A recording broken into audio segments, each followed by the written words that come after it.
ఈరోజు మనం ఇక్కడ కలిసింది ప్రొఫెసర్ స్వామినాథన్ గారి అవార్డు గురించి. ఈ అవార్డు 2004-2005 నుంచి మొదలుపెట్టి ఈరోజు వరకు 8 మంది వరకు ఇచ్చాము మేము. ఇది 9వ వరుస. ఈ 9వ సైకిల్లో ఈరోజు సెలెక్ట్ చేసిన క్యాండిడేట్ శ్రీ సిహెచ్ శ్రీనివాసరావు గారు. ఆయన director of Indian agriculture research institute, New Delhi. ఈ ఐఆర్ఐ అనేది చాలా ప్రీమియర్ ఇన్స్టిట్యూటు. సిహెచ్ శ్రీనివాసరావు గారు చాలా కృషి చేసింది సాయిల్ సైన్సెస్లోను, క్లైమేట్ మీద చేశారు. ఆయన చేసిన సత్ఫలితాల మూలాన ఎన్నో రకాలుగా రైతులకి అభివృద్ధి చేయడానికి అవకాశం దొరికింది. ఆయన చేసిన విధానంగాను సాయిల్లో కార్బన్ పెంచడం, అలాగే పొల్యూషన్ తగ్గించుకోవటం, ఆ తర్వాత ఈ టిల్లేజ్ని తగ్గించుకోవటం మూలాన డీజిల్ కూడాను, ట్రాక్టర్ యొక్క డీజిల్ని తగ్గించుకోవటం, ఇలా ఈ రకంగా అనమాట ఎన్నో రకాలుగా ఆయన చేసిన రీసెర్చ్ మూలాన ఆయన 363 పైగా రీసెర్చ్ పబ్లికేషన్స్ రీసెర్చ్ పత్రాలు ఆయన చేశారు. అదే కాకుండాను ఎన్నో రేడియో, టీవీ టాక్ చేశారు. తర్వాత ఎక్స్టెన్షన్లో కూడా ఆయన చాలా గొప్పగా కృషి చేశారు.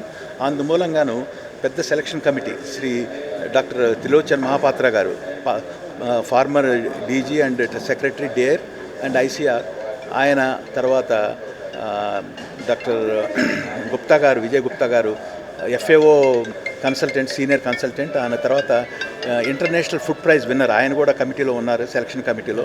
అలాగే స్వామినాథన్ గారు ఉన్నాడు, బాలరవి గారు ఉన్నారు. సో ఇలా కలిసి మేమంతా, నేను కూడా ఉన్నాను, అందరం కలిసి మేము చూసి ఉన్న క్యాండిడేట్స్లోంచి ఒకళ్ళని ఎంపిక చేసాం. ఆయనే డాక్టర్ చెరుకుమల్లి శ్రీనివాసరావు గారు. ఆయనకి ఈ ప్రధానోత్సవం 18వ తారీఖు ఏప్రిల్, ఈ నెల 18వ తారీఖు జరుగుతుంది. ముఖ్య అతిథిగా శ్రీ వెంకయ్యనాయుడు గారు, మన ఫార్మర్ వైస్ ప్రెసిడెంట్ గారు వస్తారు. ఆయనతో పాటు ముఖ్య అతిథిగా మన అగ్రికల్చర్ మినిస్టర్ తుమ్మల నాగేశ్వరరావు గారు కూడా వస్తారు. తర్వాత ఒక ఎంపీ గారు కూడా నాతో ప్రామిస్ చేశారు రావడానికి.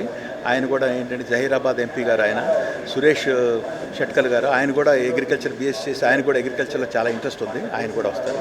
ఆ రోజు ఏంటంటే ప్రదానం చేసే దాంట్లో 2 లక్షల రూపాయలు క్యాష్ బహుమతి ఇస్తారు, ఒక గోల్డ్ మెడాలియన్ ఉంటుంది, ఒక సైటేషన్ కూడా ఉంటుంది. ఇవన్నీ కూడా ఆ రోజు జరుగుతుంది. ఆ రోజునే ఈ రిసిపియంట్ కూడా ఏంటంటే ఒక చిన్న టాక్ ఇస్తారు, ఆయన చేసిన హైలైట్స్, ఆయన రీసెర్చ్ జీవితం అంతా కూడాను. ఇదేంటంటే దేశంలోనే చాలా అత్యుత్తమైనటువంటి బహుమతుల్లో ఒకటి. ఐసీఆర్ ఇస్తుంటుంది ప్రైజెస్ ప్రతి సంవత్సరంలోనూ, దానికంటే కూడా ప్రైవేట్ వాళ్ళలో ఇచ్చేది ఇదే బెస్ట్. దీనికోసం అని చెప్పి నూజివీడు వాళ్ళు అన్ని సహకారాలు అంతా చేస్తుంటారు వాళ్ళు. ఇది క్లుప్తంగా నేను చెప్పింది ఈ విషయం.